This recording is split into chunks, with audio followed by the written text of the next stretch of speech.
जो डायरेक्ट बताने जा रहे हैं सेकंड इक्वेशन ऑफ मोशन, जो कैलकुलस मेथड से हम लोग क्या करने जा रहे हैं, ड्राइव करने जा रहे हैं।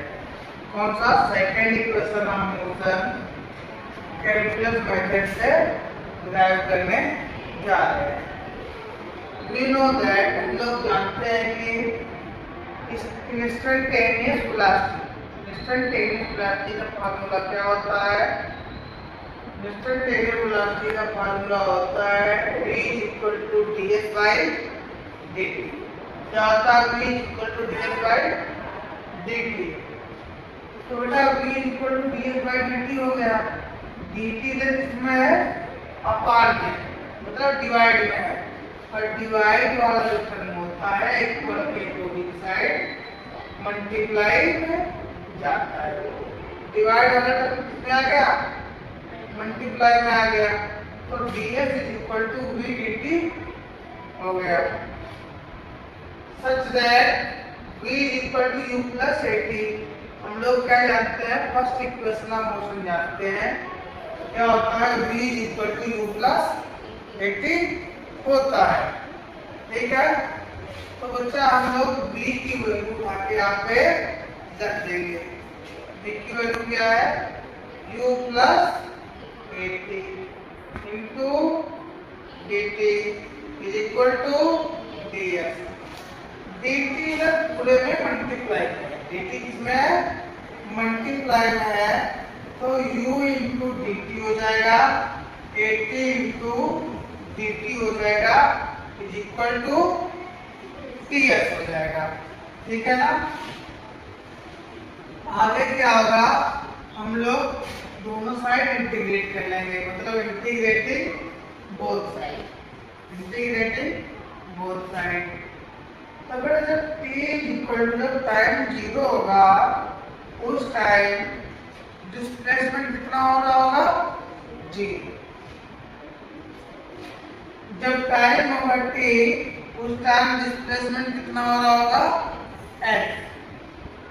तो बेटा हम लोग इंटीग्रेशन का साइन लगा दिए, फिर टाइम के रिस्पेक्ट में इंटीग्रेट हो रहा है, तो इसकी लिमिट 0 से t हो गई, और ये भी बेटा टाइम के रिस्पेक्ट में इंटीग्रेट हो रहा है, इसकी लिमिट 0 से t हो गई। ये डिस्प्लेसमेंट के रिस्पेक्ट में इंटीग्रेट हो रहा है, तो इसकी लिमिट 0 से x होगी।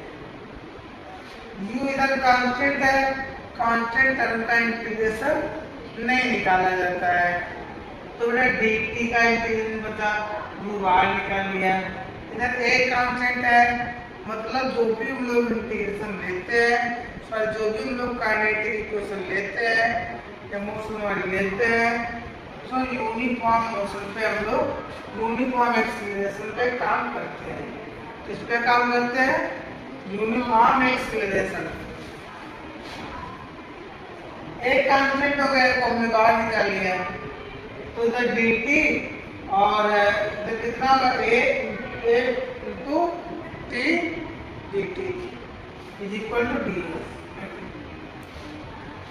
हम लोग जानते हैं इंटीग्रेशन, नॉर्मल इंटीग्रेशन dx का क्या होता है? x, और लिमिट ये a से b है, तो लोअर लिमिट a और हायर लिमिट b हो जाता है।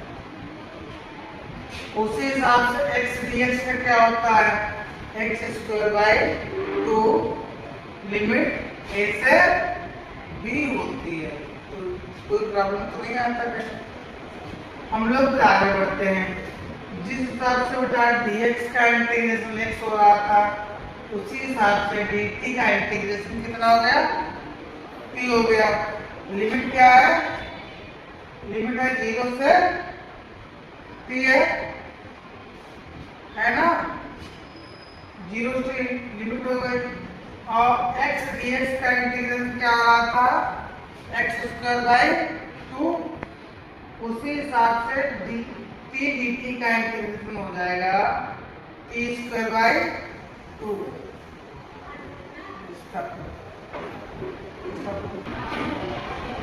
तो बच्चा u का t का dt का इंटीग्रेशन हो गया t, और लिमिट 0 से t हो गई। उसी हिसाब से टी dt का इंटीग्रेशन हो गया टी स्क्वायर बाय 2 लिमिट 0 से 3 हो गई और ds का इंटीग्रेशन हो गया s लिमिट 0 से s हो गई। इधर यू मल्टीप्लाई में कर दिया, इसके मल्टीप्लाई में ये था, ये मल्टीप्लाई में कर दिया, इधर मल्टीप्लाई में कुछ भी नहीं था, कुछ भी नहीं था, कोई प्रॉब्लम नहीं होगी। तो बेटा हमें लिमिट को पुट करना आता है। लिमिट का बेटा क्या होता है? Higher limit minus lower limit. T को हम लोग क्या करते हैं? हायर लिमिट कितनी टी और लोअर लिमिट कितनी 0। u into t minus 0 plus का 1/2 बच्चा इससे कॉमन मिला है, कॉमन ले लिया। 1/2 तो नीचे डिनोमिनेटर में 2 है तो ये 2 कॉमन आ जाएगा 1/2 इंटू में a है, कोई दिक्कत नहीं। हायर लिमिट t है तो t स्क्वायर हो जाएगा, t की जगह रख देंगे t स्क्वायर माइनस का 0 और इधर क्या है? हायर लिमिट s है s माइनस 0। कोई प्रॉब्लम नहीं होनी चाहिए यहाँ तक। अब आगे लोग क्या होता है? आप बार t माइनस 0 कितना हो जाएगा? t से जब 0 हो जाएगा t हो जाएगा t इंटू यू कितना हो जाएगा? ut 1/2 ऐसे दिया। a t स्क्वायर से कुछ भी 0 जाए कितना देगा? किसी भी टर्म से 0 जाता है तो वही टर्म बचता है। t स्क्वायर से 0 गया कितना बचा? t स्क्वायर 1/2 t स्क्वायर हो गया ना। s माइनस 0 s बचा। तो हम लोग इसको इधर ले आते हैं, इसको इधर वाला टर्म उधर भेज देते हैं, इधर कर लेते हैं। s इज इक्वल टू क्या? ut plus half at square. यही इक्वेशन है सेकंड इक्वेशन ऑफ मोशन। ये क्या है? Second equation of motion.